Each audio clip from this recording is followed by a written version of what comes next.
Cody blocks it. Loving this music. then pushes back hard before Fuminori can pull away, throwing him off balance. Yeah, it's very kind of like.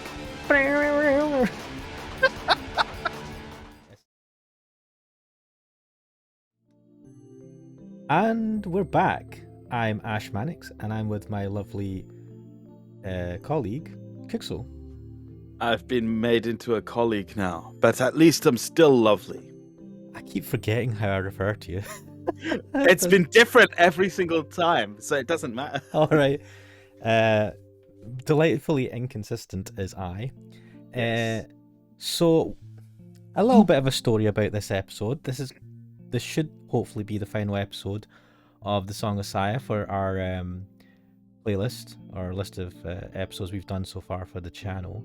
And did record. A pretty good reason, yeah. Well, I did record this. We did record the ending of the game, or the quote good ending, before a while back actually, and I accidentally deleted the video.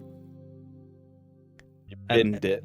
It hurt my soul, and I deleted it. I put it in the bin, and I emptied the bin without realizing that I'd put it in the bin. Fucking hate myself. So we're back. Look at this, doing another video. Many things have changed since then. This video series, The Song of Saya, has become fairly well regarded. Quite a few people have been watching it apparently as well. Yeah, we've had a few views. I mean, and they trickle through over time as well. So I think the first episode of the series has had about 80 views, and for me, that's phenomenal. So thank you. Yeah, I've not been able to hit anywhere close to that. So yeah, another thing I would say is that your production values have increased dramatically. Yeah, I mean, I've changed. Well, first of all, I've kind of tweaked when we're recording on using OBS, tweaked the kind of backgrounds, put in the faces thing, which we may have had from the beginning of the Saya series, but not from the beginning of my YouTube career. And just I wish we had it for Hatoful Boyfriend as well. Yeah, and so did I say I changed my mic? I got a different mic, a better mic. That helped. And I mean, I think that's it really, and just gotten better at kind of recording stuff and doing a little bit of editing as well from time to time. So yeah, definitely getting better and getting my head around. I'm a monster. I use Blender to edit videos, which is not designed for editing videos, but it's free. Yet somehow it can.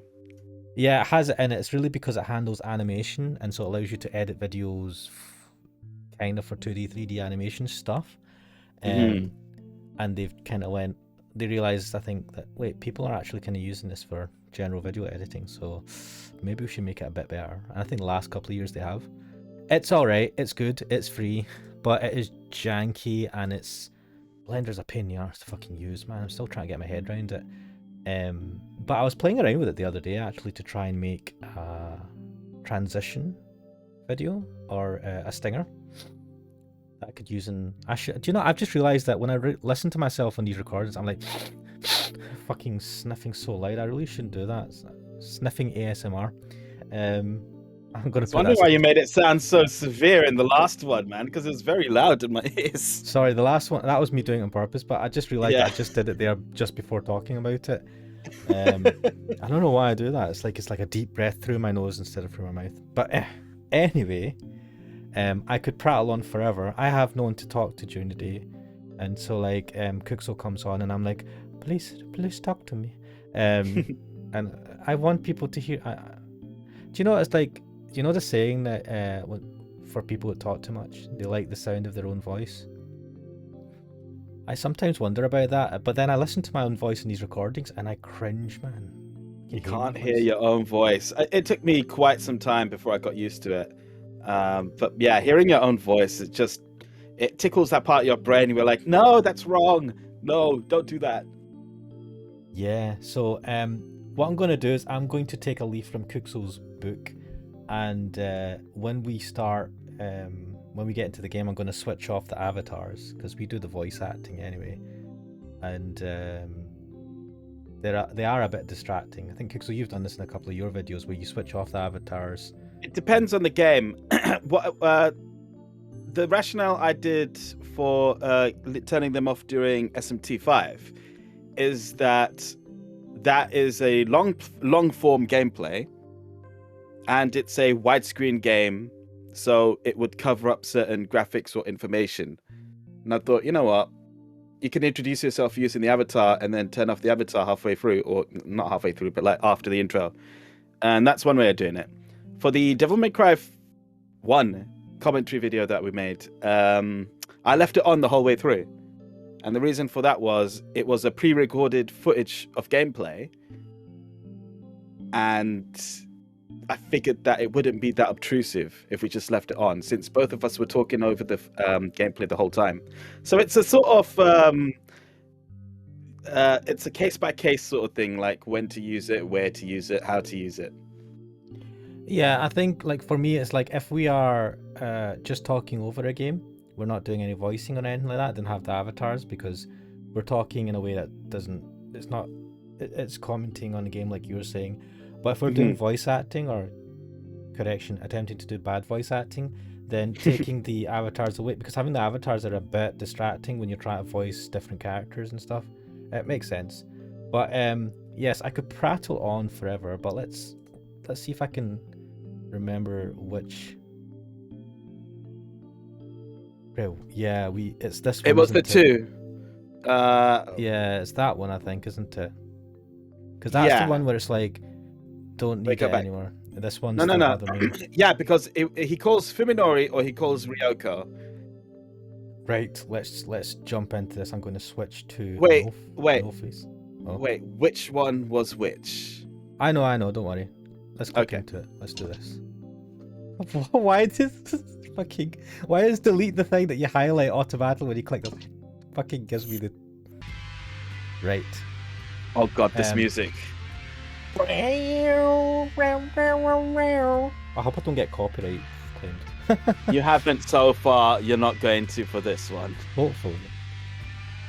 So we call Fuminori because last time we called Ryoko, and that's when we got the other ending. But this time we're going to go for Fuminori. I can't remember any of the voices I did. Man, this looks so rough now. It's time to finish this. Just as he promised earlier, Koji calls Fuminori again. The call goes through immediately. Fuminori must have been waiting for it.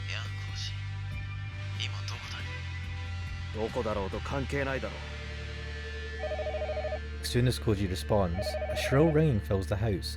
Startled, Koji spins around and looks into the hallway. The house phone is flashing to signal an incoming call.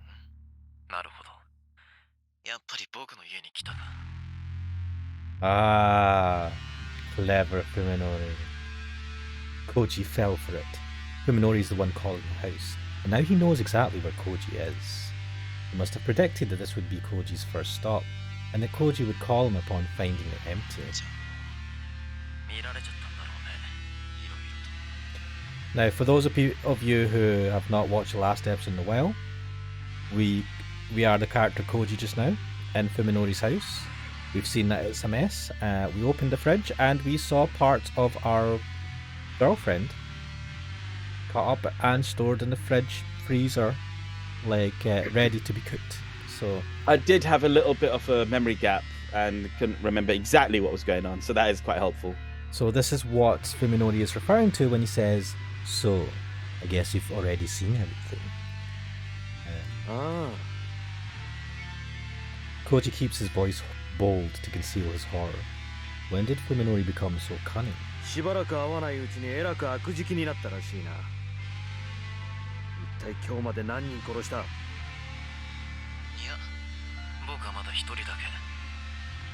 Fuminori replies unapologetically, his tone upbeat.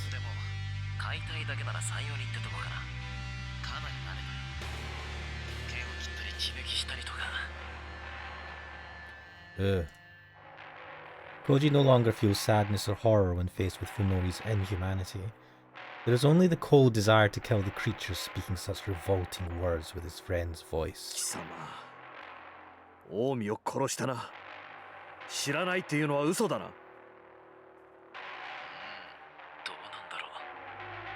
Fuminori mutters, seeming somehow embarrassed. 正直言うとね、最初に食べたのがもしかしたらオーギだったかもしれないんだ。ちょうど彼女が消えたその日だし。いや、誰の死体かなんてわからないありさまだったからさ。 Koji had already abandoned hope, but it's still a shock to hear of his lover's brutal end. つくばもか。いや、彼女はちゃんとここにいる。僕だってバカじゃない。彼女は取引の材料なんだろう。 You're right over there. 声を聞か Just せろ。 often. それはちょっと無理かな。口を聞けるような状態じゃないから。 Fuminori's dismissive words further sharpen Koji's bloodlust. 言ったはずだぞ。彼女を無事に解放しないなら。生きているだけでもよしとしてくれよ。それとも完全に死体になったようが欲しいかい。確認するな、コージ。お前は集めた資料の全てを証拠ともども持ってこい。その内容を見て納得できたら僕らは用を引き渡す。いいだろう。 It's obvious that this deal was a sham. In all likelihood, Fuminori is planning to kill him and bury his secrets forever. Moreover, Koji doubts that Yoa's even alive. Her meat could very well be somewhere in the refrigerator right in front of him. However, Koji isn't particularly interested in Fuminori's true intentions. After all, he has no intention of making a trade either. His only goal is to get close enough to destroy Fuminori and whatever is pulling his strings. 場所はお前が僕を尾行してきたオーガイ教授の家。覚えてるだろう。今夜7時にそこで落ち合おう。一人で来いよ。おい。 Wait a minute. Wait a minute. You Well- sure this is the ending we need to go for? Fuminori hangs up without waiting for Koji's response. So,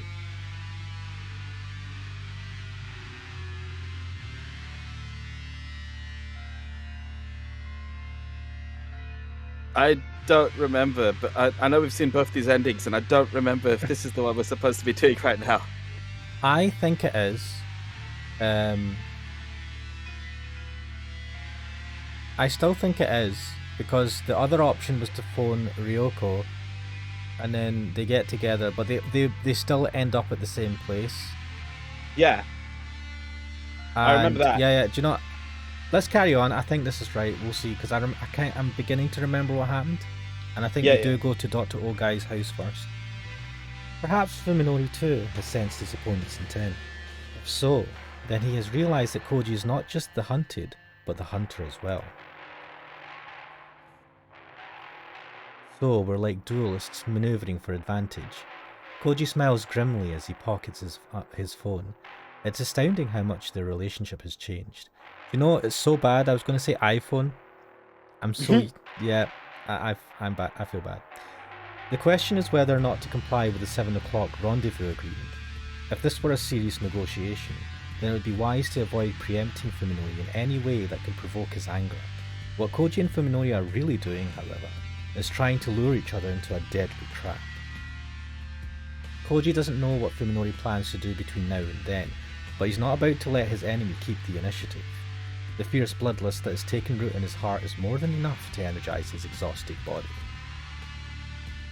Koji leaves the death-filled house, his stride more determined than before.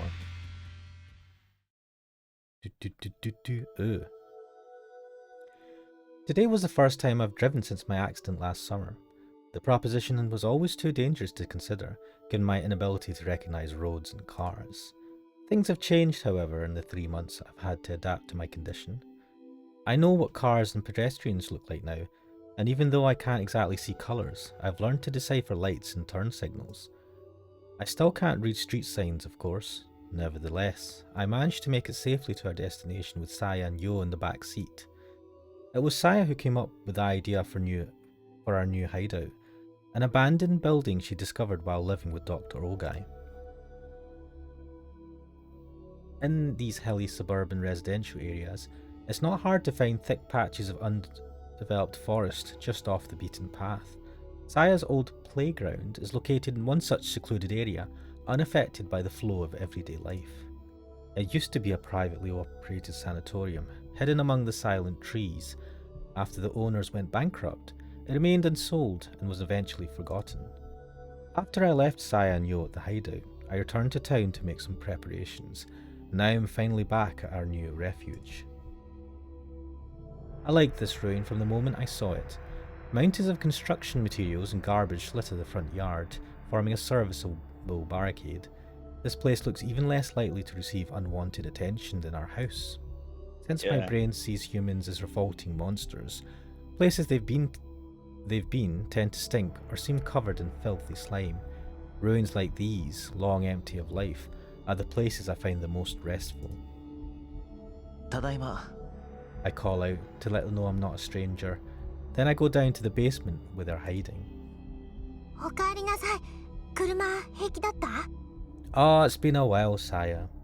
It's been a while since I've seen your weird lolly face and I don't know what the fuck type cat ears style thing, which not really cat ears. It's just a hairstyle, man. What type? Think about this. What is this hairstyle? They're trying to do cat ears, but not have cat ears. もう全然問題ない。一方通行の標識もどういうのか分かったし、スピードさえ出さなければどこを走っても大丈夫だよ。で、そっちは？一通り調べたけど、やっぱりあれからずっと人が来た様子はないみたい。ここは安全だよ。そうか。ならいいんだけど。I'm a little worried that this abandoned building could become a hangout for biker gangs or homeless people. 多分表に積み上げてあるゴミのせい。あれ普通の人間にはちょっと耐えられないんじゃないかな。It doesn't bother me at all. I rather like it, in fact. But of course, normal people would feel differently. で、ふみのりの買い物はいいの見つかった？ああ、もちろん。I found a big axe. I proudly unwrapped the weapon I just bought from a camping goods store. A 1 meter long wood axe, the biggest and sturdiest I could find. 刃渡り15センチ以上のナイフは銃刀法違反だなんて張り紙してあるのに、その隣でこんなもの売ってるんだよ。お笑いだよね。I think the key here, Fuminori, is that this is more conspicuous than having a knife that you could easily conceal. And therefore, most people don't run around with axes without getting caught quite quickly. So, but at the same time, he bought this axe and managed to conceal it and take it all the way back home without arousing any suspicion. He just had it in a bag or something. So, like, I mean, people would know it's an axe. I don't know, like he bought it from the store and put it in the car. It's not hard to conceal it. Until you have to take it out of the car. I think I remember talking about this before. I don't remember if it was in the Lost episodes or not, but given the fact that he was able to go to a shop, purchase an item, and take it back home without acting like a freak to the point where someone would call the police, not because he was like he's going to kill someone, but just because, you know, this person has got mental health issues and should probably be seen, right? He's able to act so normally now, and yet he's still got this murderous impulse. So yeah, we did talk about this in the last video. Yeah. The Lost video. Was it in the Lost one? Because I don't remember. I remember you talking about this because you mentioned it when he said that he was able to drive and stuff like that, and it was interesting to see that he's learned to adapt and he seems to be able to live some sort of normal-ish life. Yeah. and get around the day-to-day hardships while having this condition. So like, it was a sign that he was adjusting to this way of life, and yeah, that is quite interesting. Yeah, I mean, he's doing it for Saya. Yeah, I know he's doing it for Saya, but the thing is, right, this condition could be anything. It's a mental health condition, right? And I take it to be... It's not even a mental... So the thing is, it's not a mental health condition per se, at least I don't think. It's like a physical brain. I wouldn't even call it an abnormality, because it's not an abnormality. It's something that's he's been hit in the brain, it's rewired his brain. So like I don't know what word to use for that, but like I feel like a mental health condition is not something that's brought on by a physical accident. I mean, I could be wrong. I think you can become schizophrenic and get other things, but this feels like a very physical thing. Like neurons have been rewired in his brain that make him see everything as fucked, and it can be fixed by fixing that neuron thing. It's not It's not so much that the brain is fucked up as well, but it's also that it's not that he sees things that are fucked up, but it's also that he can't perceive the world around him properly. Like the way they represent it in this artwork to us is like there's a sort of weird organic quality to literally everything. But the way he describes it in the text is that he can't even comprehend what things are. So for him to start recovering from that, he can drive now. He can talk with people without being completely put off. He can act in a way around them where he's not putting them off now as well.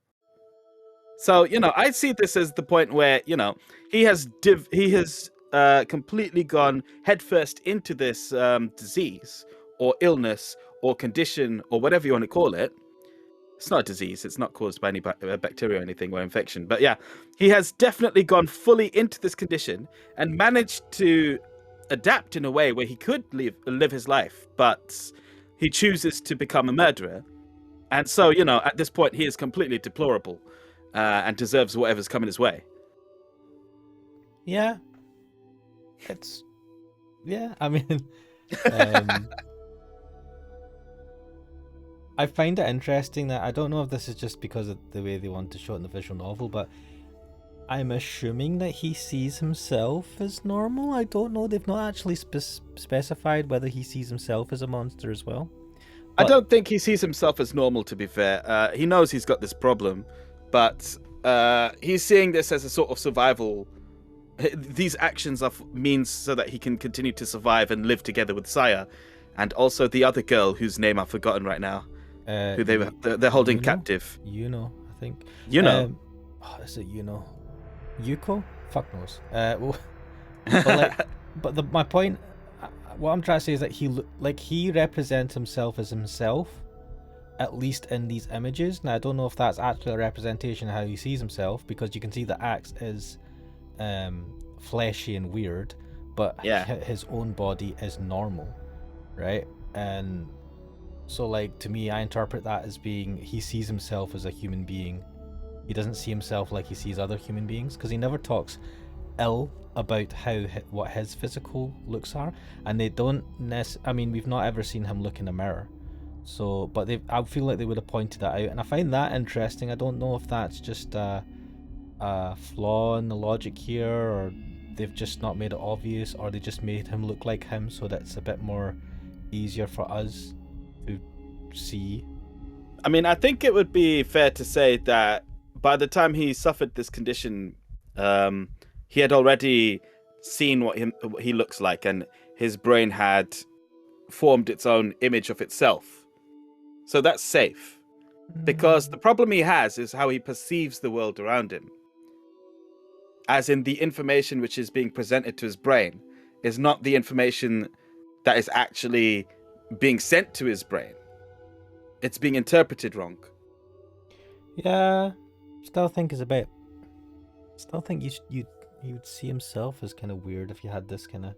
It's very selective, man. I can understand the logic of he knows what he looks like, therefore the brain's already interpreting him as okay. But I still think it's a little bit... Just a little bit too convenient. But that's I'm not a psychologist, I'm not a doctor, I'm not any kind of medical practitioner or someone who has extensive knowledge about these things. All I can say is that this is what I think. Well, I have like 20 PhDs in the medical sciences, so I know everything. No, just kidding. Hey man, we're just speculating. We're just a bunch of dudes. I do have a master's degree in Wikipedia, and so we can always rely on that. Was wicked. Shall we carry on then? Yeah. I grip the axe with both hands, testing its dependable weight, then swing it like a baseball bat. The deadly steel blade sweeps through the air right where a person's neck would be. Yo, who sprawled out on the floor. Yeah, yo. Are you saying yo to me? Yo. Oh, yo Yeah. is the... I know. Yo. I know. I just it's messed- yo. Yo, it's yo. Yo, who sprawled out on the floor, flinches at the sound and curls herself into a ball. 切れ味とかどう？用で試してみたら？ And this is where my sympathy, or any sympathy I may have had for Saya, goes out the window. Yeah, I remember you were So really that's disgusted with her at this one. Because wait for it. I definitely wasn't expecting Saya to suggest anything so brutal. 心配いらないよ。今のようの体だったら、刃物とかの傷は割と簡単に治っちゃうから。いや、それにしたって痛いだろ。そっか。うん、そうだね。Now, she was attacked by the neighbor not long ago, and that was a brutal attack. I feel like, she should know what pain is, or at least She does know understand the what concept. pain is. So, like, I don't understand why she's like, oh yeah, I guess that it would be very nice to, like, make you suffer. What the hell? Well, she just doesn't perceive Yo as a person because she's meddled with her to the point where she's no longer even human looking in real life. Whereas in this sort of make-believe fantasy bullshit world, she looks like she used to. But she looks the way Saya looks. That's the thing. She looks like Saya. She's made her look like Saya. Oh, I know what you're trying to say here. Yeah, That she should but have some kind of empathy for her. Yeah, she does. Yeah, she just look, man. She's being shit. I'm just saying. It must have slipped her mind completely. She smiles at the oblivious Yo as if to hide her embarrassment, then says, でもさ、痛くされた時のようの声って、それはそれで可愛いよね。 "Fuck you, Saya. Fuck you." I mean, And potentially, but you shouldn't be thinking like that. not potentially, man. What the fuck? Let me just repeat that sentence in English, right? But her screams are pretty adorable, don't you think? And I'm like, psychopath? No. いや、やっぱり人間に斧で切りかかるってのは気が引けるよ。 Look at our man Fuminori showing a slither of humanity all of a sudden. そうなの？じゃあ、コウジさんは？ I just want to point out that our man did some heinous things to Yo. Like it was in the last video, where he basically assaulted her, multiple times, and he didn't have a problem with it. But he's like, I have a problem with kind of like chucking an axe at her, but assaulting her many times, it's fine. It's fine. Well, what I will say is that I've got the uncensored version of this game, and though I haven't checked out those scenes in full yet, I've seen bits here and there, and yeah, those bits aren't like, it's more like it's for his own self-satisfaction more than anything. Yeah, but he clearly assaults her. Yeah, I know, he doesn't care about her welfare at all. No, it's just that. But I think there's a key difference between caring about someone's welfare and well-being as a person, like a human being, and as an individual as you see them. And I think that he doesn't give a shit about her as an individual, really. But when it comes to this idea of, oh, let's whack her with an axe and see how sharp it is, a little bit of that humanity comes in. It's like, whoa, the fuck you on about, Saya? Yeah, I still think. Well, yeah, I agree with you, but I think he's shit. He is shit, man. He's What a shit. fucking idiot he is. He's gone full knobhead. そりゃだって。 It should be obvious, but I guess that Saya still doesn't understand. やつは僕には人間に見えないから、切ろうが潰そうが平気なもんさ。 As I was saying. Fucking hell. そんなに違うんだ。 Even Saya's like, this is like, what the fuck are you talking そうさ about?。人間には良心があるからね。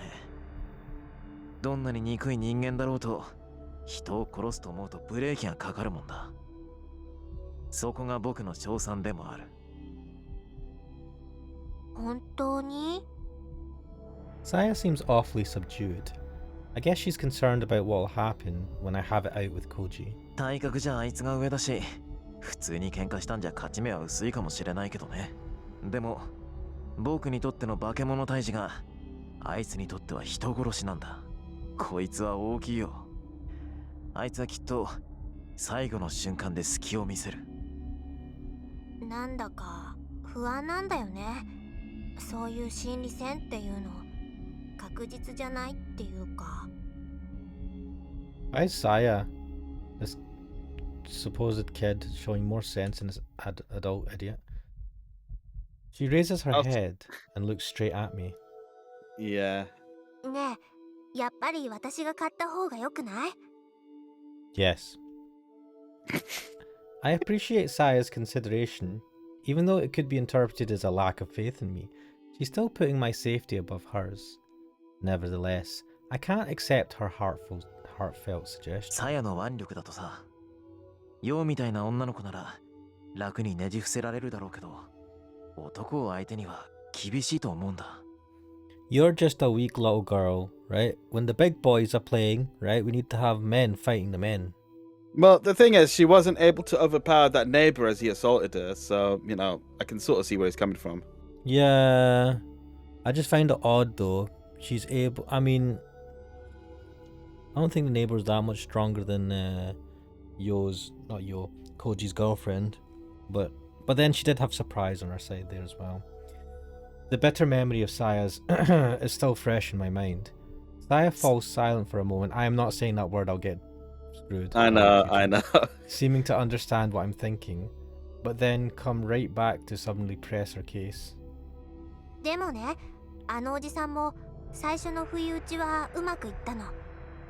大抵の人間はね、作用を見たら力が抜けて動けなくなっちゃうんだよ。病院だってそうだった。平気で話しかけてきたのって文則だけだよ。まあ、それも一理あるかもな。Saya is a smart person. I can't imagine it personally, but I suppose it's possible that Saya's appearance is shocking enough to make someone lose their nerve. I couldn't imagine that. She is just beautiful. How could anyone think that she's a monster? Suzume was able to gain the advantage because he had the same condition as me, which let him see Saya as a cute girl. It's a weird condition. Fear doesn't necessarily make people weaker, however. Depending on the situation, it can even send someone into a berserk rage and make them harder to put down.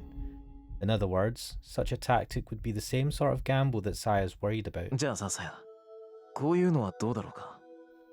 When I tell Saya the new plan that just popped into my head, her gloomy frown turns upside down. Okay, or into a bright smile. それめえや。文則って頭いい。I just heard her say ooh, and I had flashbacks to Umineko. You know who I'm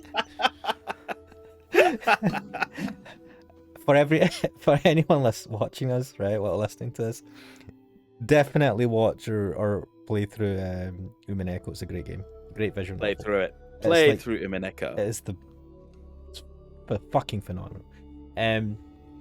It's not exactly a great plan, but I guess the fact that it lessens the risk to me is enough to excite her. She's so easy to please, but that's part of what makes her so cute. で、いつ頃来るの？浩二さん。今朝あれから電話があってさ、とりあえず関係ない場所に誘い出してある。少しじらしてやろうと思ってね。やっぱり暗くなってからがいいよね。ああ、頃合いを見計らってここに誘い出して仕留めよう。ここなら誰にも気づかれないからね。And that just confirms that, you know, we are on the right track here. せっかく人間 You know how you were worried that when he was being called to Dr. Ogai's house, you're like... Yeah. 冷蔵庫ないし。他の動物を誘う餌にできないか。野良猫とかカラスをおびき寄せてさ。それ危ないよ。万が一取り逃した時、よそに持っていかれて他人に見つかったら大騒ぎになるよ。Saya's thought about this. そっか。それもそうだ。Humans are extremely dangerous, and their filthy, stinking bodies make me sick just by being nearby. Ironically, however, nothing tastes better than their meat. I truly regret having to abandon our well-stocked fridge. まあこの辺だと森にもいろいろと住んでるからそんなに食事には困らないんじゃないかな。3人分だよ。大丈夫かい？任せて。これでもさや狩りは得意なんだから頑張っていっぱい捕まえてくるよ。 Gambate? Isn't that nice? They're just like a happy little family. It's like, we got 3 mouths to feed. Are you sure we can keep 3 mouths fed? You know, we've got a little family here. We've got me, you, and baby Yo. I mean, considering that baby Yo was held captive against her will, then yeah, it's absolutely wonderful. What a lovely little family we have here. Saya giggles happily at my praise. I find these childish qualities of hers adorable, and me personally, I find it kind of creepy because she's like a kid. 今度はどのぐらいのんびりできるかな。 Because of the casual way she says it, I almost miss the emptiness to which her question leads. どのぐらいかな。 Saya's right, this won't last forever. No matter how safe this hideout might seem, we will have to abandon it eventually. The slightest mistake could put our life together in jeopardy, just like when I failed to silence Koji. Some dumb kids might decide that this old ruin is a good place to test their courage, or this land might get targeted for new development. In order to be together with Saya, I have chosen to live apart from society. We will never find lasting peace in this world teeming with humans, not unless we can somehow escape from it. 長い旅だと思えばいいさ。 What about Yo? I pull Saya into my arms and fold my hands around her slender shoulders, then whisper. どうせ人生なんて旅みたいなものなんだ。永遠に変わらない場所なんてない。 It's a good philosophy to have, 時の流れを見 but 送るか、自分自身が流れていくか、それだけの違いだよ。そうだよね。 Saya smiles softly, perhaps in resignation, perhaps in sadness. Either way, there is peace and contentment in her expression. それでも一人ぼっちじゃないしだからさやは寂しくなんかないよ。文則もそうだよね。 I mean, if that's a question directed to me, yes, I'm a very lonely dude, so あ、 I have no regrets. As long as I can hold Saya in my arms, I will gladly pay any price. それにね、 She adds brightly, trying to cheer me up. いつかは私たちが人目を忍んで暮らさなくてもよくなる日がきっと来るよ。 Ominous? それは約束してあげるから。 It sounds like a fairy tale, but for some Mm. reason, she seems absolutely certain. それは明日かもしれないしずっと先のことかもしれない。いつ印が来るのか私にもわからないの。 It's my first time, but even I don't know when the sign will come. so it happens multiple times. 怖いんだけどね。 That's Like- what it seems like, the way she's saying it. Like, you know, you and I know what happens. We're not going to talk about it right now until it does happen, but you know, it's an odd thing to happen repeatedly, is what I'll say. Yeah, true. I have no idea what Saya's prophetic words mean, but this isn't the first time that she's said or done something mysterious. She's performed any number of miracles already. 僕らにも希望があるのかい？ She says with a cheerful nod. きっとそれがさやが文則に送ってあげられる最後のプレゼント。さやの最初で最後の務め。 Ominous.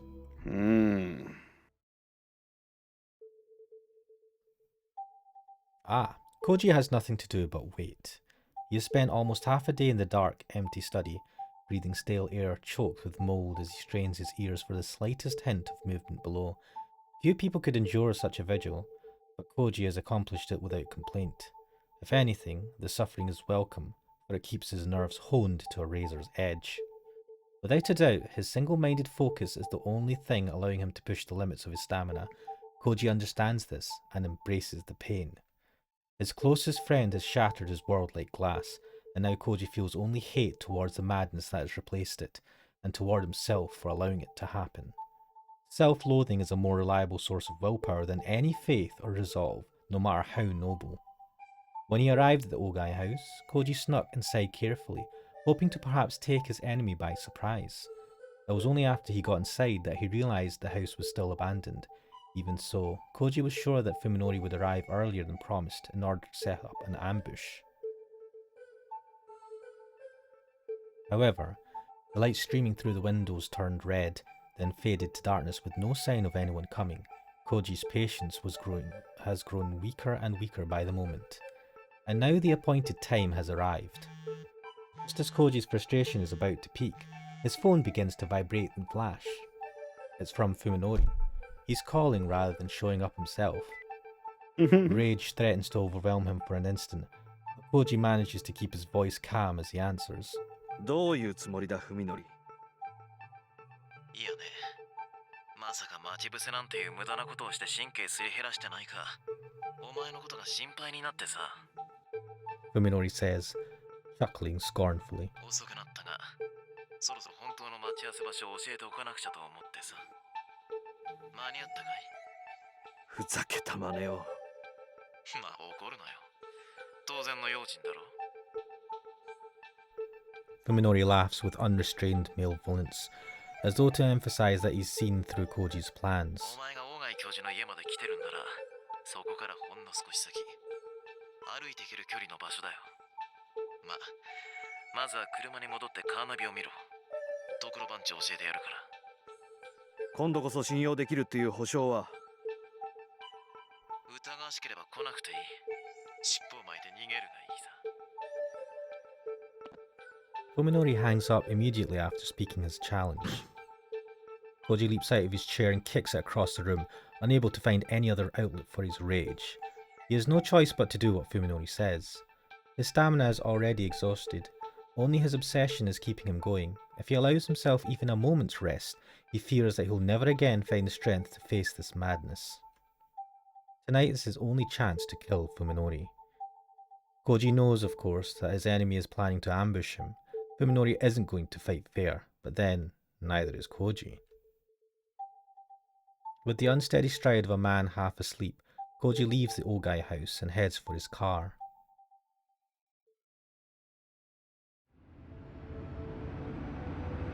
Only the base of these foothills has been developed for housing. The address Fuminori gave Koji is outside of that area, in the thick forest that still covers the mountain's face. His car's GPS shows a road that leads nowhere, but according to Fuminori, there should be an old abandoned sanatorium there. It's definitely a place that no one could find, not even by accident. Maybe this next stop really will be the last. Koji drives up the steep incline, soon leaving the residential neighbourhood behind. Even though the hands of progress are right at its doorstep, the undeveloped forest is darker than he expected. This looks like a great place to live in secret, or to kill someone and hide the body. Places like this, lost and forgotten, aren't found only in deep jungles and hidden valleys. Holes in the world are everywhere, even in the midst of civilization. A broken down gatepost suddenly appears in Koji's headlights like a ghost riding from the darkness. It looks like this is the final stop. He rolls up to the gate and turns off the engine, giving himself to the silence of the forest. His phone starts ringing almost immediately. He doesn't need to check who it's from. 着いたぞ。あ、聞こえてた。ようこそ我が新居へ。Fuminori is nearby, close enough to hear the sound of the engine. A shiver of excitement shoots up Koji's spine. 中に入ってこいよ。ようも待ってる。Fuminori hangs up without another word. After grabbing his new flashlight from the glove compartment and checking that the revolver is still in his pocket, Koji opens the door and gets out of the car. Mountains of trash litter the front yard, forming a serviceable barricade. Koji sees everything from small refrigerators and mopeds to huge chunks of concrete and plaster that must have been abandoned by construction workers. The fact that they could get away with leaving all this stuff behind shows just how remote this place is. The moon is brighter than usual, allowing Koji to walk through the front yard without tripping on debris. Staying alert, he heads for the building beyond the mountains of trash. Something must be buried underneath the piles of garbage, because the whole yard is filled with the sharp stink of chemicals. Even the homeless probably wouldn't come to this place. If you need to get out of the wind and rain, there are plenty of shelters more suitable. How many times now has he stood like this, alone in some ominously silent place far removed from his everyday life. I do wonder about one thing.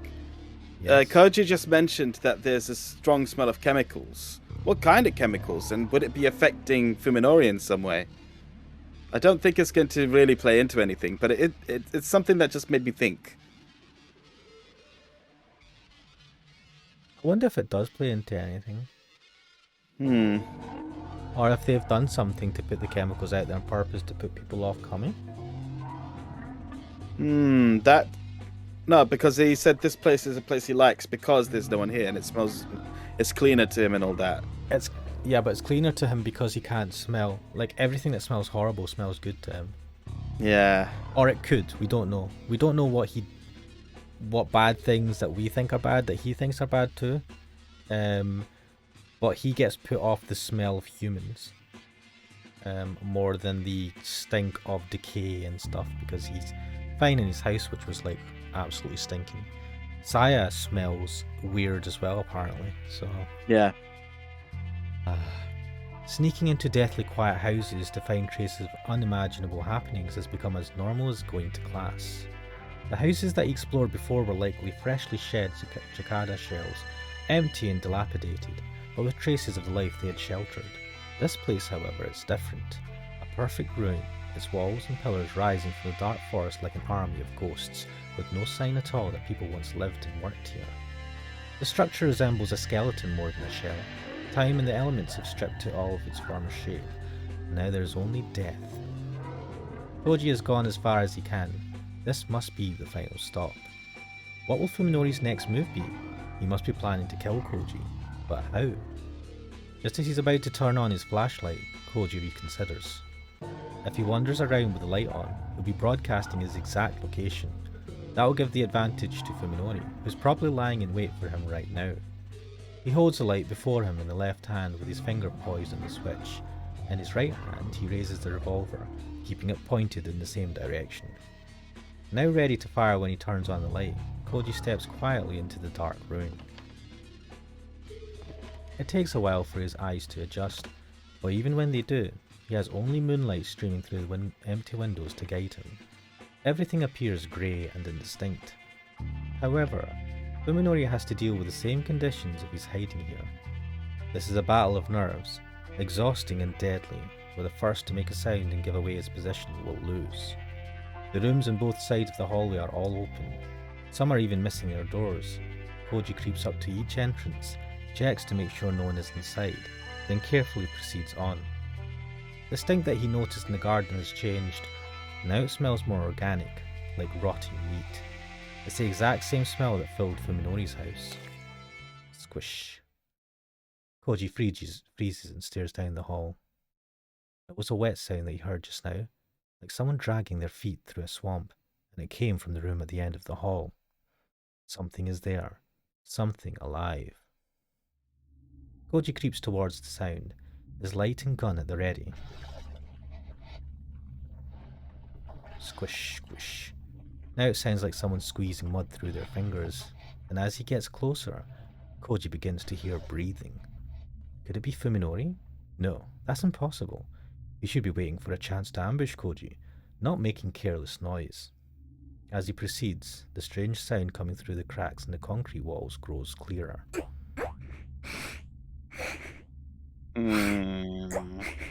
Before he knows it, he's standing on the threshold. The room is filled with a thick, vicious darkness, just like every other room that he's passed. There is more than just darkness, however.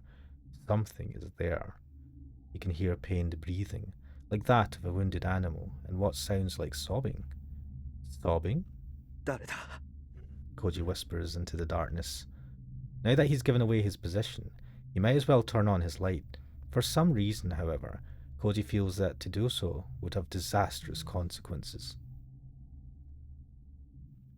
The last time I heard her voice on the phone, she was sobbing. The wheezing suddenly stops. And then... a whisper comes out of the darkness. Though not a human voice, not by any measure, it speaks some blasphemous semblance of human words. A nightmarish flash of insight connects the dots in Koji's mind. It can't be. Yo doesn't sound like this. She doesn't smell like this.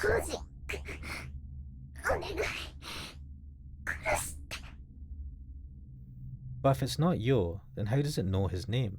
Why is it begging him for help? No, it can't be Yo. She's human, not some creature that slithers and hides in the shadows.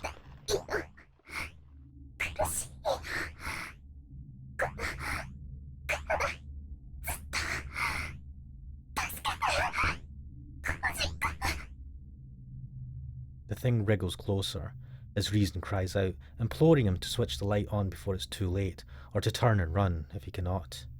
But Koji is unable to make either choice. He can only call out in vain to the amorphous shape in the darkness.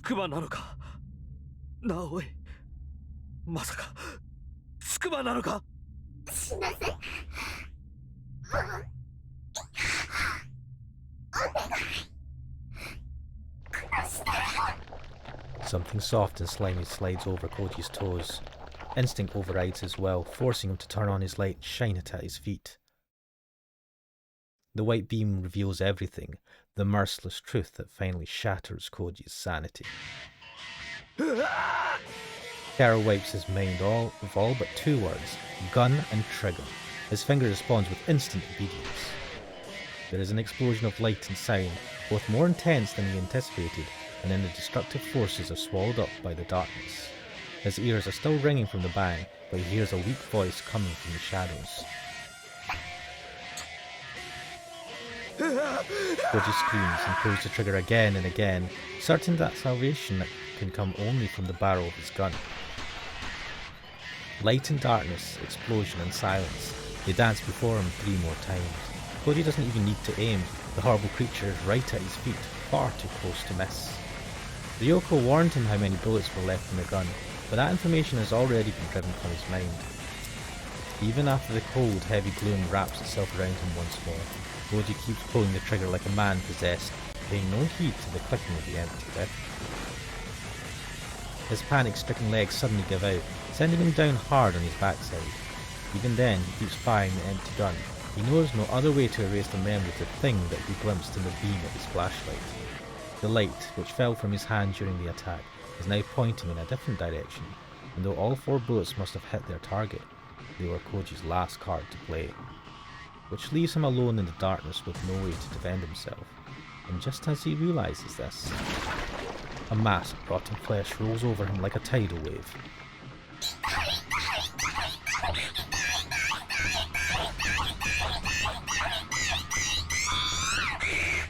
He can no longer even scream as the thing pushes him onto his back. With fear seizing his throat in an iron grip, Koji struggles desperately against the monster as it crawls up his body towards his face. Covering his face with his left hand, he scrabbles wildly along the floor with his right, searching for a way out that doesn't exist. His mind is that of a feral animal, empty of everything but primal terror. And that is why, when his right hand closes around something hard at the last moment, he recognises it instinctively as a weapon. Putting every ounce of strength into his arm, Koji swings the heavy object at the creature on top of him. He hears the thud of a blunt object striking something soft and wet, and then Koji's attacker rolls off him. As soon as he is able to move again, Koji leaps to his feet and grabs his new weapon with both hands, brandishing it like a charm to ward off evil. Only now does he realise that he's holding a rusty steel pipe. The monster is still sobbing.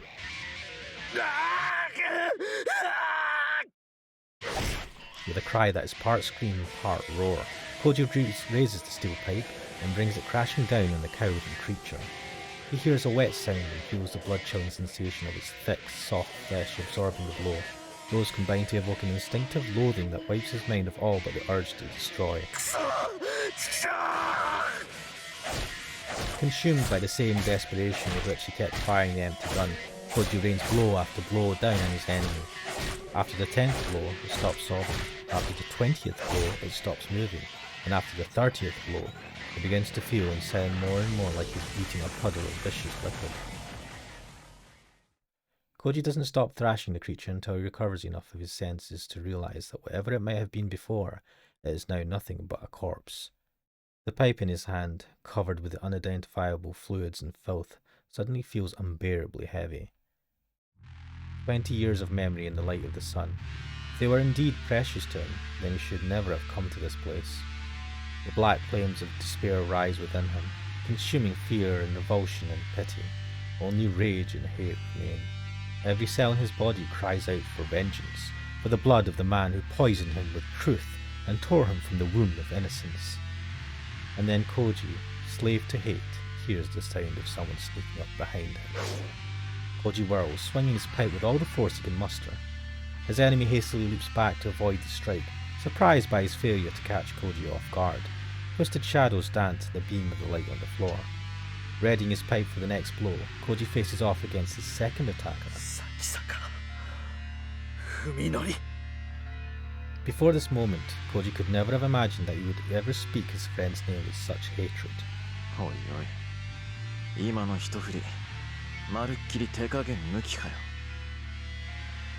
Even now, Fuminori is smiling, as though the huge axe in his hands is just a sick joke. 正直なところ、お前はもう少し迷うもんだと思ってたんだけど。迷うだと？俺が？貴様に？ Koji sneers too, unable to contain his contempt for the notion. 貴様、近江をどうした？筑波に一体何をした？それを考えてもまだ俺が貴様を殺すのに迷うだと？そいつは言いがかりのつけ方が逆だろ、コージ。Fuminori growls, looking sadly at the pile of dead flesh at Koji's feet. コージの分際で僕の世をひどい目に遭わせやがって。世の10倍は痛めつけてから殺してやる。覚悟しろ。Well, yeah, I did cut that a little bit too early. The blade of Fuminori's axe carves a murderous arc through the darkness, glittering menacingly in the faint light coming from the floor. Koji raises his pipe to block the ferocious swing. The heavy impact numbs his arm, but his large frame takes the blow without giving any ground. Fuminori presses the attack, delivering a second blow and a third. His axe, designed for chopping down trees, is deadlier and more durable than the piece of pipe Koji found discarded from the floor. Each strike Koji blocks sends chunks of rust flying from his makeshift weapon. He can't win as long as he's on the defensive. He needs to create an opportunity to attack. Come on! Koji blocks a Loving this music. then pushes back hard before Fuminori can pull away, throwing him off balance. Yeah, it's very kind of like... It's Cowboy Bebop-esque. That's exactly what I was thinking of, actually, yeah. And I was also thinking of Trigun as well. A bit, yeah, but they're very similar, so... Oh, hang on. Fuminori stumbles backward, then plants his feet to steady himself. Taking advantage of his opponent's temporary immobility, Koji delivers a punishing low kick to Fuminori's outer thigh. Fuminori grunts and retreats, swinging his axe wildly to prevent Koji from following up with another attack. Koji, however, does not press his advantage. He just stands where he is, calmly spearing Fuminori with his stare.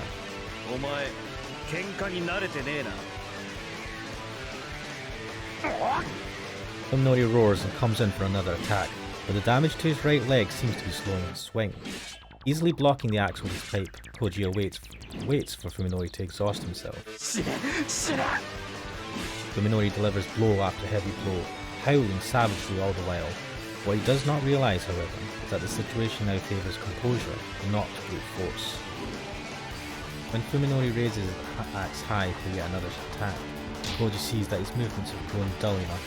Seizing the opportunity, Koji charges into Fuminori's range and grabs the haft of the axe with his left hand. As Fuminori recoils in fear, Koji swings his pipe hard at his enemy's unprotected side. He feels the crunch of ribs break. The pain drives Fuminori to his knees. Staring down at Fuminori's defenseless head, Koji, surprised by his own lack of emotion, raises his pipe high to deliver the finishing blow, which is when something wraps itself around his left ankle. The instant Koji panics at the unexpected sensation, something soft yet strong winds itself around his right leg and drags him to the floor before he can resist. He twists his body and tries to swing the pipe at the unseen enemy behind him, but his right hand too is seized by the same flexible force. He wasn't able to feel it through his pants, but now his blood turns to ice at the cold, slimy sensation of the thing wrapped around his uncovered wrist. That monster's still alive? さや Minori says encouragingly. Even while kneeling on the floor, his face twisted in pain, he manages a terrible, victorious grin. Saya. This monster is Saya. Koji struggles desperately to free his limbs from the creature's slimy grip. But more tentacles swarm over his body, stealing his freedom of movement. The horror has already driven Koji half mad. Just imagining the creature's appearance is enough to send him into a mindless panic. His scream is suddenly cut off as a slimy appendage seizes his throat. This most deadly tentacle isn't just cutting off his windpipe, it's trying to snap his neck, and it's getting tighter. Meanwhile, I'm bopping my head to this.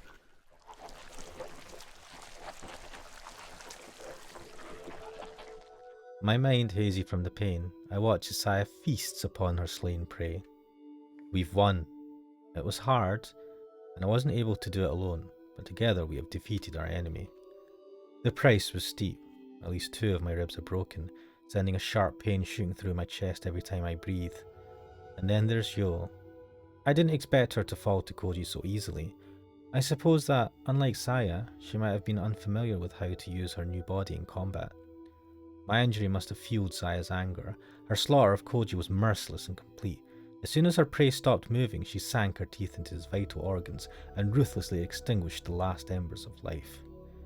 Though her brutal, grisly actions were unbecoming of her girlish appearance, Saya's face, covered in blood and gore, was that of a victorious queen of beasts lording over her defeated foe. There was something noble and sacred about her primal ferocity that made me reluctant to disturb her. I don't know how long I've been sitting here watching Saya feast. I've nearly fainted from the pain several times. To be honest, I'm not used to violence. The wounds I suffered in the car accidents were worse, of course, but these broken ribs are the most severe injury that's ever been deliberately inflicted upon me. You'd think that Saya could show a little more concern for my condition. Koji is already as dead as can be, so there's no reason for her to be so greedy. I suddenly realise that Saya has stopped eating. Now she's lying on her back, rolling from side to side. Has she eaten too much? It's been several days since we've had fresh and frozen meat, so I understand where her enthusiasm is coming from, but still, I'm wounded here. She could give me a hand. Because I'm preoccupied with my own selfish wants, I'm slow to realise that something is wrong. Saya isn't resting, she's trembling in agony. My blood goes cold, and the pain from my broken ribs is suddenly forgotten. Saya! I jump up, run to her side, and cradle her fallen body in my arms. Her face is pale and drenched in sweat, and her half-closed eyelids and lips are shivering like she has a fever. What's going on? Was she wounded in the fight? Could the meat she just ate have been poisoned somehow? I don't understand. All I know is that something terrible is happening. Saya! Saya! The only thing I can do is call her name with all my strength. Saya slowly opens her eyes and gazes vacantly into my face. みのり、ごめん。ただちょっと痛いだけ。なんなんだどうしたんだサヤしっかりしろ There's no way she's fine. It's glaringly obvious that her condition is dire. Even so, I'm the only one who's panicking. Saya's expression is serene, as though she understands everything that is happening to her. She even smiles softly up at me. びっくりしちゃった。まさか本当にこんなに早く時が来るなんて。I might lose Saya. The thought is unbearable. Terror and despair are quickly overwhelming me, a feeling of utter helplessness that I cannot resist. 怖がらないで。昼間言ったよね。これがみのりと私のたった一つの希望。どういうことだよわけわかんないよサヤしっかりしてくれよ Saya answers my tearful entreaty with a smile like that of a mother comforting her child. さやはね、頑張るって決めたの。だってみのりはさやのこと可愛いって綺麗だってそう言ってくれたから。やめようよサヤ Whatever is happening, Can't just sit by and watch as it causes Saya such agony. もういい、無茶しないでくれ。何をするつもりか知らないが、サイが苦しむ姿なんて見たくない。ひどいな。みのり、分かってよ。 In a soft voice, she reveals her secret. 生まれるんだよ。さやとみのりの子供たちが。 For a moment, my mind goes completely blank. そんな、いつの間に。私もね、びっくり。ねえ、ふみのり。 Saya's laboured breathing speaks to the terrible pain her tiny body is suffering. Even so, she wraps her arms tightly around my neck. 外に連れてって。広いところ、空の下に。 I nod. What else can I do? If I speak, I'm afraid that I'll be unable to hold back my tears. I mustn't cry, not when Saya is facing her torment so bravely. It feels like Saya is burning up in my arms, and I feel that the terrible convulsions that shoot through her at intervals will tear her frail body to pieces. Praying for her safety, I scoop Saya up and carry her swiftly out of the ruined building. Maybe the cold night air will soothe her fever, but that hope is futile, cruelly dashed as her breathing grows shallow and she moans through bluish lips. さや、外だよ。 In response to my call, she opens her eyes once more. Her gaze is cloudy and unfocused. She can no longer see. Nevertheless, Saya looks at me. I can tell that she is imagining my expression where my face should be. 約束した。これが最後のプレゼント。喜んでくれるといいな。嬉しいよ。もちろん。 It takes every ounce of my willpower, but I manage to make my voice light and cheerful. In Saya's mind's eye, I know that I am smiling. She won't have to see my face streaked with tears. みのり、私を愛してくれたあなたにこの星をあげます。 Saya's whisper is weak and pained, but there is ecstasy in her voice. Ecstasy and joy. Her back suddenly shifts, then bulges outward. この世界はきっと綺麗な場所に She whispers in exultation. さやとみのりのためだけの世界に。 And then, Saya blooms. How else can I describe it? Flower petals, long and wide, spread from her back like the wings of a newly formed butterfly.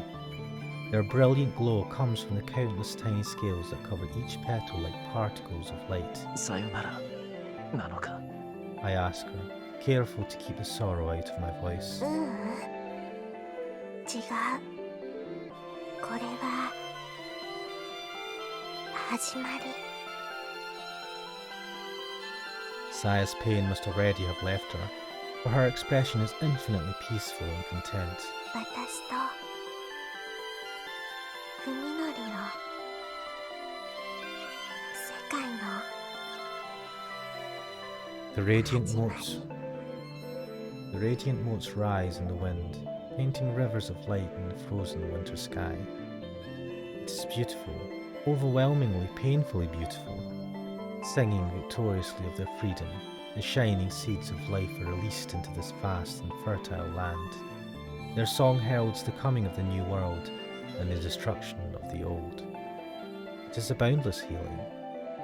It is an eternal blessing. We shall fill the world with our joy. これからはずっと一緒だね。 Embracing Saya's pitifully shrunken body, I gaze into the shining sky and let my tears flow freely. Thank you. Thank you for this final gift, Saya. And that's how he reconnected with nature. She was worried at first how long the preserved foods in the underground storeroom would last her, but now it seems that her fears were unfounded. It's the liquor she should have worried about. By savouring each drop of spiritus as though it were her last, she thought that she could make her flask hold out a little longer, but she must have been consuming more each day than she realised. I just had a flashback of Captain Jack Sparrow saying, "But why is the rum gone?" Who can blame her? There is no way that she could have gotten through this without the intoxicating effects of distilled alcohol. After Ryoko chased useless emotions like hope and despair from her mind, she found herself spending the most peaceful days of her life.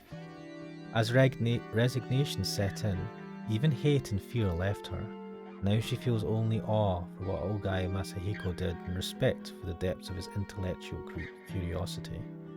After all, neither she nor this world has any reason left to deny his research.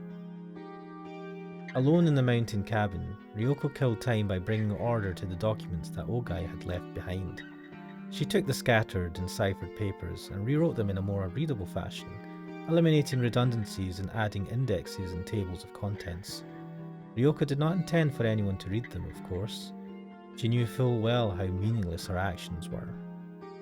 With her reason to live gone, however, having something to devote her mind to was at least some relief. And now, as the last congratulatory drops of spiritus vodka burn their way down Ryoko's throat, all of Ogai's research lies before her in a single volume. She has finally finished transcribing and annotating the last of his writings. Enjoying the satisfaction of a pointless job well done, she idly pages through the manuscript that she just completed. I shall conclude by summarizing my theory as it currently stands. The life form that I named Saya did not appear in our universe by chance, nor even as a result of my summoning, but because of the instincts that were programmed directly into her biology. She was created to fulfill the same ultimate purpose that all life shares: reproduction. Saya and her kind procreate by spreading their seeds to other dimensions. What is the probability that they will discover a doorway to another world? Even if they succeed in doing so, the chance of that world being suitable for reproduction must be even more minute. In order to make the most of that scant probability, evolution has granted them a certain advantage, none other than the astonishing ability that I have witnessed in Saya. To wit, they select the most prosperous life form that they encounter, take control of it, and in doing so gain dominance over that planet's biosphere. In other words, they hijack the entire species. They do this by analysing their target's genome, then overwriting its genetic code to remake it in their own image. Saya's biology is more than capable of inducing such dramatic and widespread mutation. There is a significant probability that the target species will have evolved into intelligent life. This element may be necessary to gaining control of a planet's environment. Therefore, Saya and her sisters also plunder their target's culture and psychology. Her extraordinary learning ability and intellectual curiosity are likely instinctive tools that enable her to inherit the target species' entire wealth of knowledge. In fact, it may be that Saya's kind has always had its sights set on intelligent life. Perhaps they wait patiently for some foolish, extra-dimensional species to gain knowledge of other worlds, and in attempting to satisfy its curiosity, make contact with the outer universe in which they dwell. Rather than send Saya and her kin on their dimensional journeys with only luck and their own strength to depend on, would not waiting for such contact greatly increase the chance of finding a world worthy of conquest? Just as I, having acquired the silver key, fancied myself an explorer of the unknown, how many intelligent life forms on other worlds have thoughtlessly congratulated themselves for discovering Saya's sisters? Taken by the sudden urge to go outside for a change, Ryoko gathers up the manuscript and heads to a car, which is parked in the front yard. She has completed her self-imposed final duty. There is no longer any reason for her to remain holed up in the mountain cabin. She drives a little further up the mountain, to an open place that offers a scenic view of the land below. In the early days of the change, Ryoko often came to this spot to watch helplessly over the mutating city. The one flaw in my theory comes from none other than Saya herself. After using me to learn everything she could about humanity, Saya should finally have been prepared to begin the last stage of her invasion. However, she never carried out her mission. Why? I hypothesized that Saya was an irregular among her kind. It is said that the human race's intelligence has allowed us to conquer our natural instincts. Perhaps, in absorbing the human psyche, Saya accidentally inherited the disease that infects our entire species. What is human love, really? What behaviour could be more of a hindrance to the efficient propagation of a species? I am reminded of how, at the end of her studies, Saya consumed vast quantities of romantic literature from all over the world. She tried to understand romance as an integral part of the human reproductive process. As a result, she might have unwittingly neutered her own unparalleled reproductive abilities. After all, she had not known love. She had come to this world to rule it in our place, and had studied humanity to fulfill that purpose, but ultimately, she could not share love with a human. Without love's blessing, Saya was unable to find the passion to fill this world with her kind. In learning all that there was to know about humanity, she herself had become hopelessly human. Weary of loneliness, she despaired of the world. How pure her maiden soul must have been. If this hypothesis is correct, then it means that I have failed as her teacher. I cannot help but feel ashamed for having spoiled such an extraordinary organism. Saya. Next to Ogai Masahiko, Ryoko now knows more about that entity than anyone else. No. When a young man named Sakasaka Fuminori is added to the running, perhaps she only comes in third. In the end, she never encountered the creature face to face. She would like to have met it once, though. If Ogai's analysis of Saya's psychology is correct, then it must have been Sakasaka who restored her desire to conquer the world. Perhaps, as Sakasaka's chief physician, Ryoko played some role in bringing that lonely young man and Saya together, in which case she should at least have had the right to attend their wedding to end all weddings. She might even have charged them a matchmaker's fee. I have a dream that one day my daughter will know the blessings of love. I pray that there will come a day when her heart burns with the flames of passion, and her world becomes bright and joyous once more. When that day comes, Saya, your terrible, irresistible purpose will surely consume us, that your progeny may flourish. The whole world will know your love and be reborn. Ah, what wonders the future holds. I deeply regret that I must end my life before I can see that day come, but the footsteps of those who would destroy my dream grow closer by the hour. If I seal my lips in death, then their grasping hands will not reach you. Please forgive me, my daughter, for leaving you alone in this barren world. With the knowledge that you now possess, I know that you will find your own path. The radiance of your hard-won soul shall light the road ahead. Have no fear, have no doubt. March onward until you reach your answer at last. And I, Saya, will dream forever of the world that you will create. Perhaps it is the isolated environment or the mountain air. Maybe she's just more resistant to the change. Whatever the case, Ryoko has not yet become as inhuman as the creatures wriggling through the city below. She does not know exactly how many people on this planet could still be called human, but she's one of what must be only a handful of survivors who are left to watch over the end of mankind. Of course, it's only a matter of time before she changes too.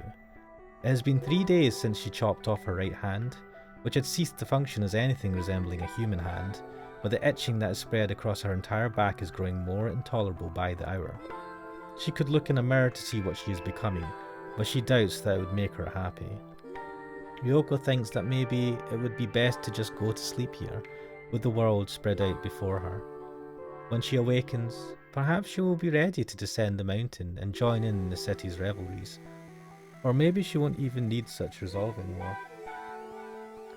Whatever the case, Ryoko thinks dreamily as she licks the very last drop from her flask. Even after I stop being human, I hope I'll still enjoy the taste of booze. Famous last words.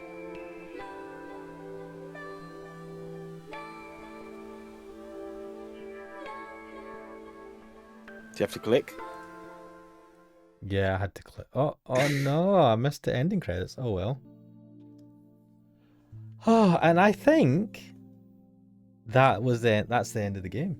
That was, yeah. Now that's 100% completion of the censored release. Yep, that is the end of the Song of Saya. I mean, we kind of talked about this before, but you were awfully quiet during the last like 20 minutes of that. What were you thinking, Kuxel?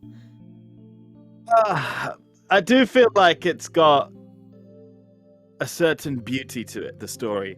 It is the story of a man who descends into madness. But I would say it's not an insane madness. It's not... It starts off with him being crazy because, you know, he can't perceive the world properly and therefore he starts lashing out, always drawing into himself. But then with Saya, he starts to heal almost. And then gets pulled into a world of murder and bullshit. And Saya herself, being some kind of alien or interdimensional being or something, I don't know, came here to reproduce. So she chose him, the only person who could perceive her as a cute girl rather than whatever she is. Just the whole sort of like story was going through my mind. I like it. I'm less sympathetic for Minori this time around than I was the first time you finished this game. I think because of the time aspect and also because he's a cunt, man.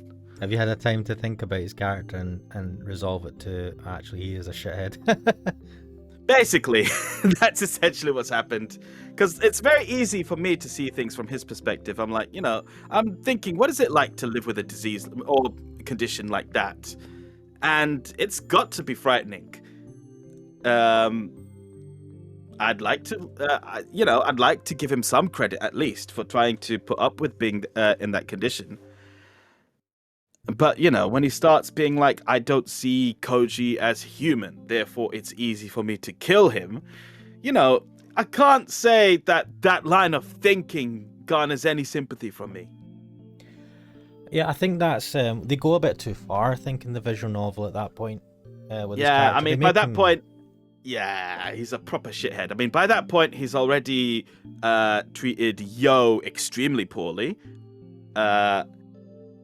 Which was enabled by Saya, but, you know, still. He didn't have to do what he did, and he did do what he did, and it's real bad. And that's sort of like the final nail in his coffin. He's gone down fully. He's, like, fully immersed in this terrible life. Because everything before then wasn't really his fault. There was the killing of the neighbor. That was in self-defense. The neighbor was attacking Saya. Now, it wasn't his fault that Saya decided that she would addle that guy's mind. But yeah, she did that. So, you know, that's completely separate to him, really. The killing of the first girl, I've forgotten her name. The one who was in the fridge. Maybe it was Oki? Something like Oko, maybe. Oko, maybe. Something like that. That girl. He had nothing to do with that. He didn't even know she was killed. And he ate her flesh without realizing it was human flesh. Yeah. So again, not really his fault. The only time things became really his fault was when the girl, Yo, and trying to kill Koji. Yeah. And at that point, like, you know, I go back to what I was saying before. He had recovered his mind to the point where he could go out, drive a vehicle, purchase items, and not put people off with his behavior, and not get put off by other people's behavior or traits or whatever. Like, he was functioning almost normally, but he still decided, I'm going to become an axe murderer. Yeah. So his character has just gone completely off the deep end. Yeah, like, it's the same for me, where I did have some sympathy for him in the beginning, but there were things that they kind of just made him seem like more and more of an arsehole, and as you say at the end, when he's just like, Koji's not even human, and there's no justification for him to, coming to that kind of way of thinking, because everyone's been just, granted he sees people as monsters, but He's not been aggressive to anyone. He's just hated them and wanted to keep away. And yeah, none of that is justified, for him to think like that, because he knows, he is self-aware that he has a condition. Yeah, more than that, right? He's still, even though he sees people the way he sees them, he's still able to have some kind of human empathy for Yo when Saya's like, hey, let's hit her with this axe and see what happens. Well, to be fair, at that point she'd been turned into a monster, which he then sees as human. So maybe that played into it a little bit. I did kind of forget about that part, but I still maintain that he did have that kind of thinking. He is a shithead, man. But like He's Saya, a proper knob. Saya is interesting. It's interesting. I mean, going through this a second time, this ending, and thinking about it, like her whole purpose of being was to procreate with the most intelligent species on the planet, reproduce, and convert that planet to look like her, right? And effectively what she was doing, assuming that Fuminori is still alive, because I don't think he died, is she's turning the whole world beautiful for him. Basically, she's turning it into a world he can live in. Maybe it might even be a heaven for him. Though he's going to turn into a monster himself, so I don't know if he will think that he is super hot now. Because she's turning everything into her. It's a good question, really. We don't know what becomes of Fuminori at the end of it.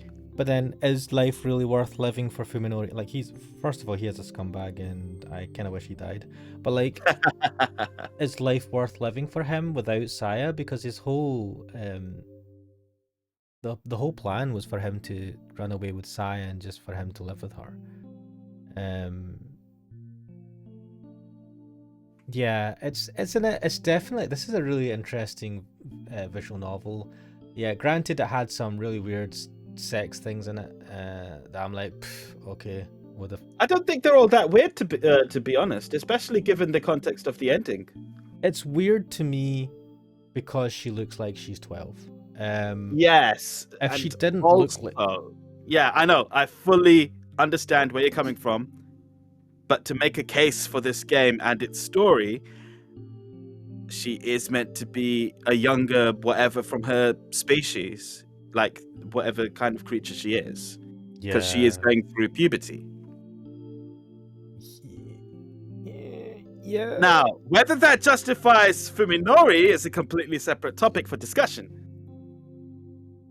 Yeah, I just like dare I look up the author of this visual novel like I did with it's like, no, but it's it's a Gen Urobuchi, who I think at the beginning I said, yeah, he co-authored Madoka Magica, Psycho Pass, and Fate Zero, among some other things as well. Yeah, it definitely adds that spicy, controversial spiciness to the visual novel, and the whole gore thing as well. I mean, I did say to you at the very outset that when I think of visual novels, I think of either horror or porn. I don't. I mean, I think of like Phoenix Wright, because Phoenix Wright is a visual novel on steroids with game mechanics. Okay, here's the thing. I consider Phoenix Wright to be more of an adventure game than a visual novel, even though it is technically a visual novel, right? But when I'm talking about visual novels, I'm talking about the traditional kind that you find on the PC, not on like consoles or handheld devices. So, okay. I mean, when I think of visual novels, and this is the one that's had the most effect on me, or the most... it's left the biggest impression on me is Umineko, right? I mean, that one is, and I just think that's visual novel, man. And that one wasn't. It didn't have any dodginess in it. Like there's implied stuff, but it's not like dodgy CGs, right? And it was just, damn, man, freaking on fire. That but I don't think that's representative of the genre as a whole. I'm being general here. I'm talking in general terms about visual novels, and just giving some stereotypes that, at the very least, I associate with them as a whole. But it doesn't mean that literally every visual novel is going to be porn or horror. But, you know, I will say that Umineko itself does delve into horror quite a bit. There's quite a lot of body horror, especially in the early parts. Yeah, there definitely is. And I'm tempted to do another series on, you know, like this because this series has done quite well for me on YouTube. Relatively. Well, I think that we can cap off this video by talking about the other series you're working on that we're all doing on YouTube, because you're currently in the middle of a couple of things. The Silver Case. Yeah. I think at the time of recording there are 2 episodes up on YouTube. You've started what was that one called? Katawa Shoujo. I was going to mention Katawa Shoujo next, but before that, it was a you wanted to show a visual novel, and that you put 1 episode of it online or something. So that one.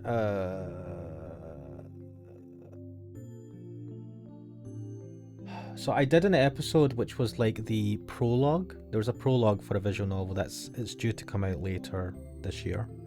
Yes. And it's called A Space for the Unbound. Yeah, A Space for the Unbound. That was really nice. That looks interesting. I feel bad, right? I kind of don't want to do new games and do a whole playthrough of a new game, because people are kind of not going to buy the game. No, I don't buy that. I don't buy that at all. No, for a visual novel, it's like if you've, I feel like games are different, but a visual novel where if you're doing all the storylines, I mean, if I watch it online, I wouldn't play the game. I would just watch it online. So like, I don't want to do that for newer games. I don't mind like the Song of Saya and older games, because I feel like statute of limitations has passed. People are less likely to be playing it, and it's maybe hopefully it's bringing a bit more interest to it. So the idea I had with that prologue, because it's like a free demo effectively of the game, which gives you a little bit of the story behind the characters that will feature in the main game, I just did a playthrough of that, and granted that's actually quite long. It's about an hour. I should really try and split these videos into like 20 minutes or whatever, more sizable chunks, but that one was really nice. I liked it. It's set in like Southeast Asia, about these kids that, you know, definitely they either come from a poor or some sort of households where there's some sort of issues, and they're trying to, at least in the prologue, the main character's like writing a story and it's like a really kind of wholesome little story, and it kind of revolves around that, and I just found it really nice, really kind of wholesome. So yeah, if anyone's listening to this, definitely give that. The prologue is free, so you can play it. It's about an hour long, and or watch my video, and maybe that'll give you a taste for that. But that's due to come out later in the year. Yeah, man. I'll also say that I think I don't have a problem with playing games which are just coming out and uploading videos and gameplay and all that of that online. I've been doing that for Pokemon, as you've seen today.